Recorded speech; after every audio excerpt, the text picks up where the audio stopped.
Hello everybody, it's Marialda here once again, and welcome back to Raphtalia. Kid Raph, best Raph, but China dress Raph, pretty damn good too. So yeah, this is Raphtalia, the red dress version of her, as they call her, or as I call her, the China dress version. She's from Tate no Yusha no Nariagari Season 2, or Season 1, or whatever, Rising of the Shield Hero. She's a 1/7 scale figure manufactured by Kadokawa, part of their Katie Cole line, or Katie Cole. She released on April 12th of 2023.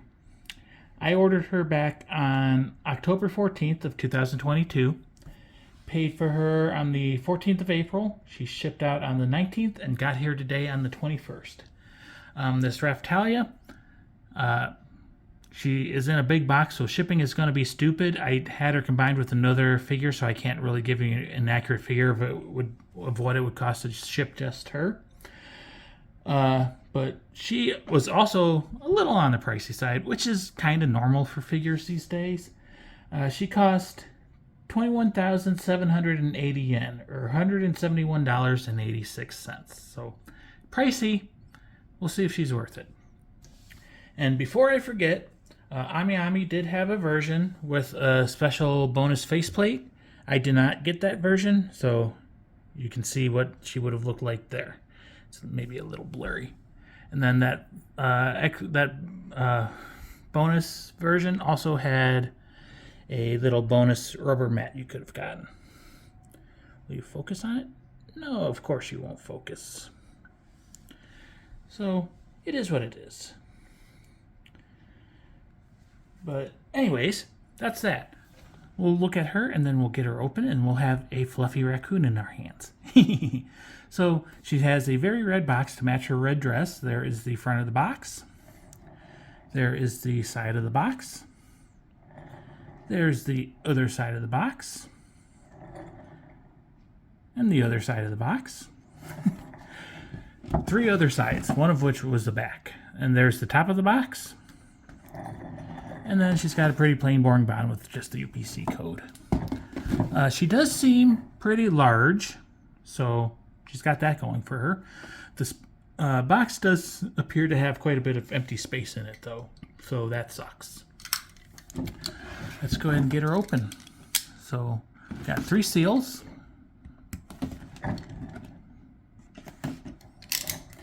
And we'll open the top. Pull her out. Got some instructions, it looks like. Inside of the box is just a solid, like, dingy gold color. There's Raphtalia and her blister. Put the box off to the side. So instruction-wise, so you got all these warnings. You got some English instructions. If you want to read them, you can try. So the handle comes off the sword, and then you put it into her hand. And then it looks like she's got a little support pole to go under her knee. So, yay, support poles. I mean, we'll make do. If they include it, they include it for a reason, and we don't want leaning figures. But anyways. So, can we do a normal zoom? Yeah, that'll work. So there is Raphtalia in her blister packaging. Lots of plastic surrounding her, so she should be pretty well protected. There she is from the side, from the back, and the other side, and back to the front. So let's lay her down and get her open. She completely envelops my turntable, which is about 1 foot in diameter, so that should give you an idea how big the box is. Pretty secure blister. Come on. One more. Well, maybe more than one more. So we'll put the top of the blister over here, and we'll pull out her base. So it's a nice thematic base instead of just being a round disc.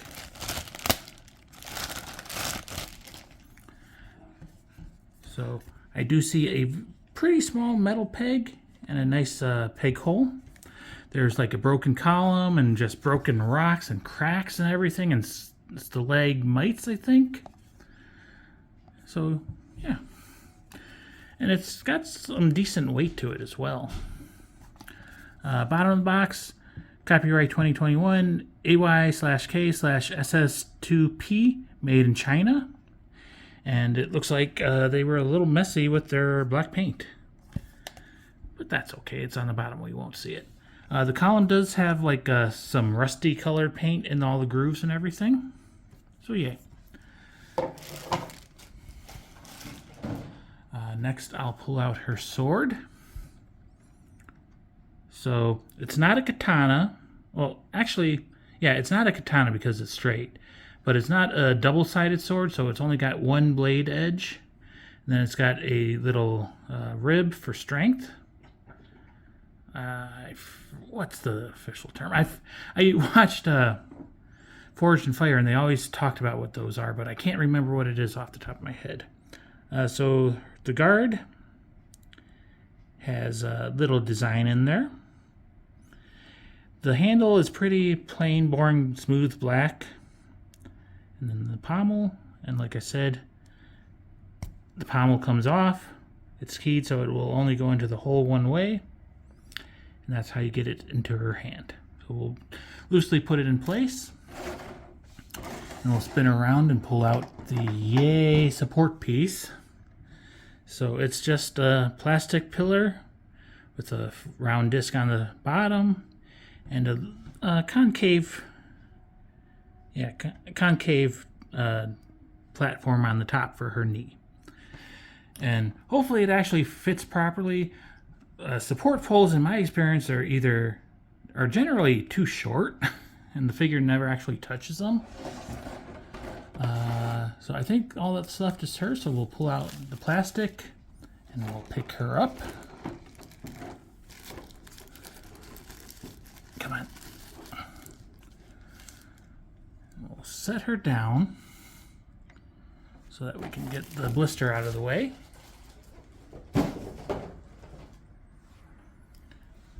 Pick her back up, and looks like there's plastic on her arm and then plastic around under her hair around her face. So we'll have to take her hair off.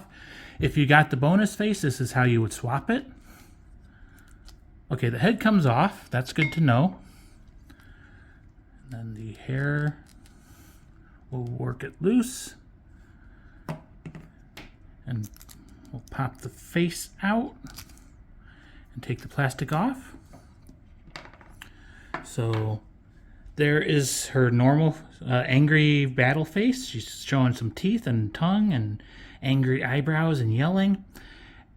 I do have a little bit of paint transfer from her hair, getting it out, but that won't be a problem because I'm never going to have to change that. And like I said, if you got the bonus, you would have a smiling face as well, which I just don't think fits with kind of the theme of the figure. She does have some blush on her cheeks, rosy cheeks, but they're not like embarrassed rose. They're just like heat of the battle. So her hair, it's got some good sculpting details and some shading. And this is even the part you won't normally see. And we do see her raccoon ears with some fluff. Spin around to the back. And again,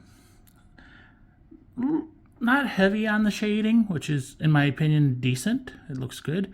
The hair is mostly just a blob of plastic. So, not blob, but a mass of plastic. I do see like an extra piece there, but pretty well hidden. And then her fringe has her side locks as well. So you got the ones that frame the face, and then the long tails that, you know, go out and everything, and they have a little brass nodule thing that holds them to, you know, keeps them from coming apart, and little fluffy tufts. So we'll go ahead and put her head back into the hair. So you can kind of spread the side locks out a little bit. So if you, wow, I got some more paint transfer, so I'll have to clean that up later. So yeah, that's the trick. Either put some plastic there or spread the hair apart, and then you can get her face out easier. And then we'll plug that back in so she has her full head.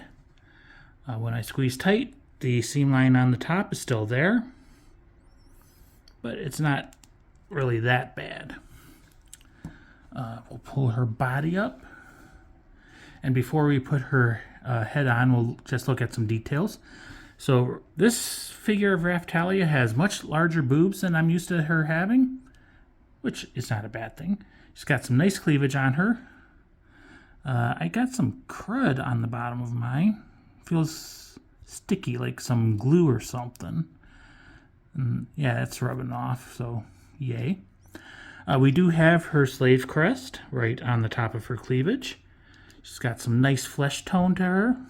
Well, not really flesh tone, it's pretty white, but she does have good flesh.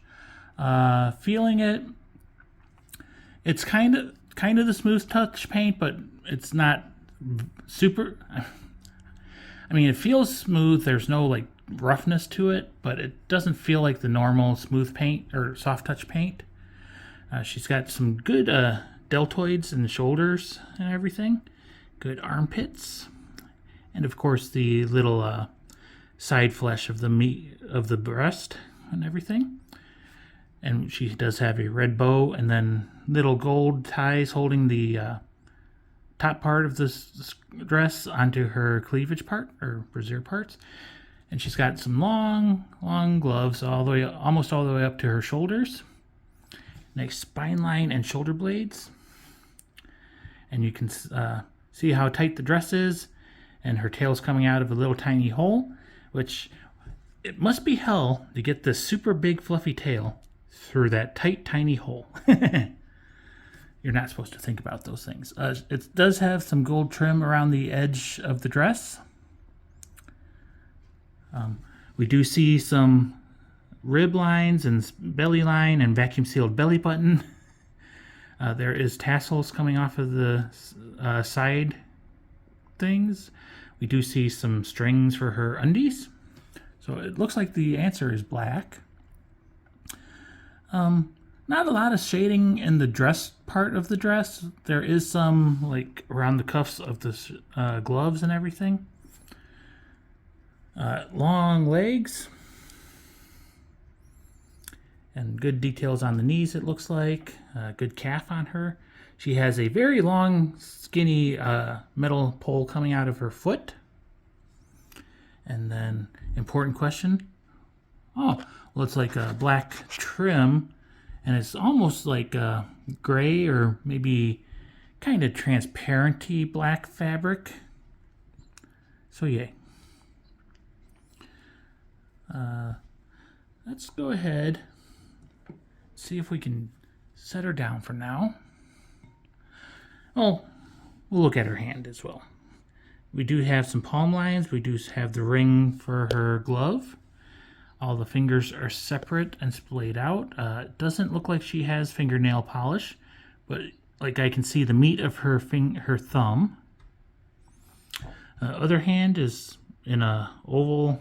It's supposed to be holding a sword. It's all one piece, but sculpted okay. And now we'll set her down so I can adjust the camera so we can try to get her on the base.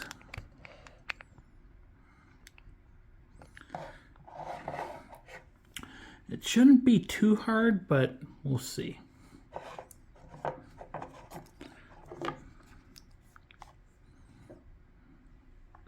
So the peg goes into the hole. And then you kind of line up the other peg into her foot.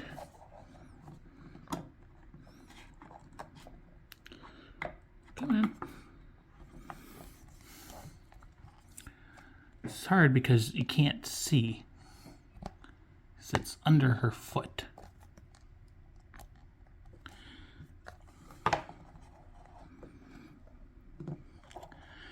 And the camera is definitely in the way.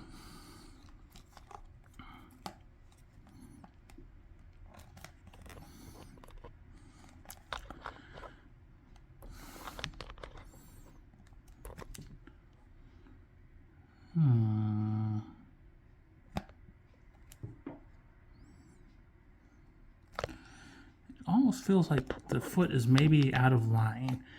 I'm going to pause the video and see if I can fiddle with this. Sorry, but I need to be able to see what I'm doing. I'll be right back.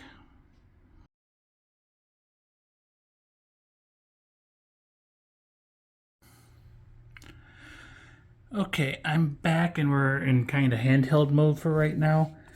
That took longer than I care to admit, and it's still not perfect. I actually wound up having to take my knife and shave the back of the hole for the square peg a bit. And I think I'm going to have to shave just a little bit more off. So, yeah, it is definitely difficult to put her onto her base. It should not be that difficult, but it is that difficult. So, if you get her, just be warned, it's a struggle.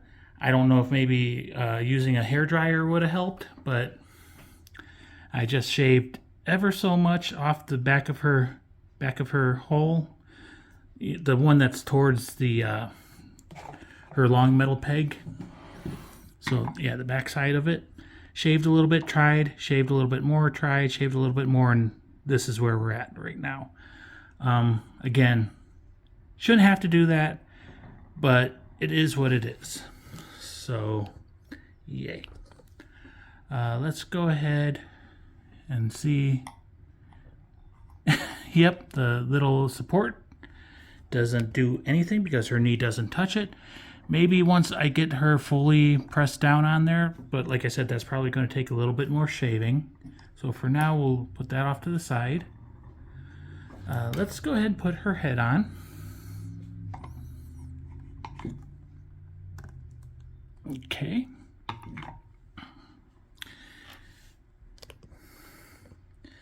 And then we'll just do a quick spin of her without her sword, and then we'll put the sword on. So, I mean, she looks great. It's just, you should not have to take a knife to a figure to get it on its base. And yeah,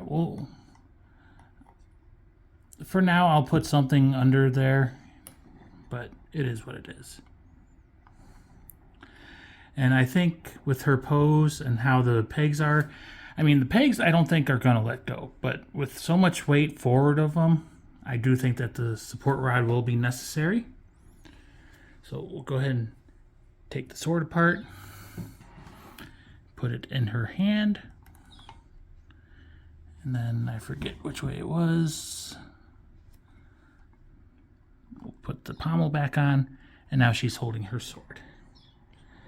So this is Raphtalia all assembled finally.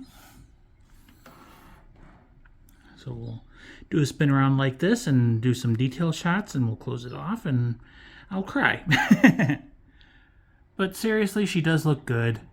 The tail has got lots of sculpting detail in there, but not a whole lot of shading. But it is fluffy, and there's no super obvious added on hair seam lines anywhere that I can see. She is a little wobbly since she's on one leg and her support rod doesn't even touch her knee. But yeah, let's go ahead and zoom in. And let's see if we can get her face centered so when we spin the face stays centered. Yay! So, like I said, you could have got the bonus smiley face from Yami and other stores, but I just don't think a smiling face fits the action-y pose of this figure. So I did not get it. Did not get the bonus rubber mat either.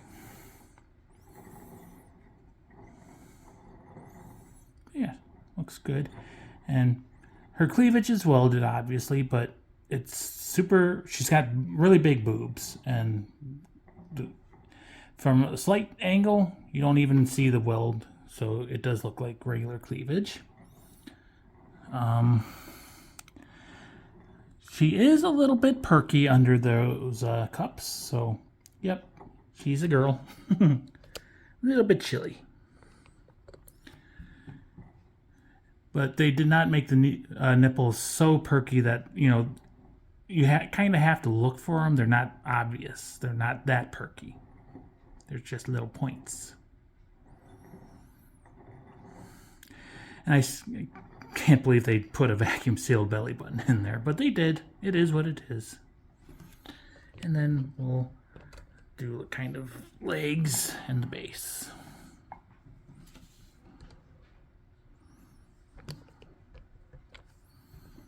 So yay.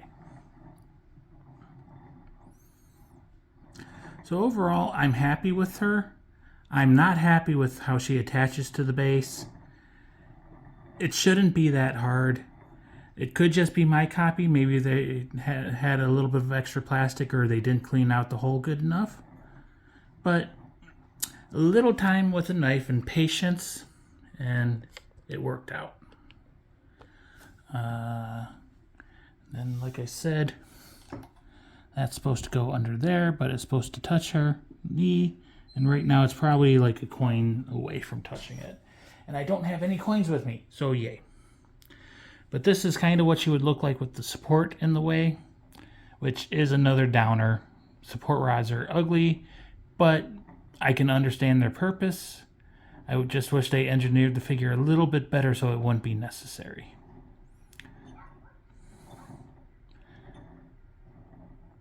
But I think she looks good. I'm loving the China dresses right now, so it works. And Raphtalia, she's a great character. Kid Raph, best Raph, but adult Raph is pretty good. And in a China dress, yeah. Yum, yum, yum, yum. But anyways, I'm rambling. And this will go on forever if I keep rambling, so I'm going to go ahead and end it. This is Raphtalia, the red dress version of her. She's from Tate no Yusha no Nariagari Season 2. She's a 1/7 scale figure manufactured by Kadokawa, part of their KD Cole line. She released on April 12th of 2023. And I paid 21,780 yen, or $171.86 for her. So, yep. She's cute. She's angry. She will kill you. But she will then be lovely. So yeah, she's cute. I'm happy. Again, if you do get her, be aware that you may have to edit the peg hole on her foot slightly. But in the end, she looks good. I hope you enjoyed. I'm out. Bye-bye.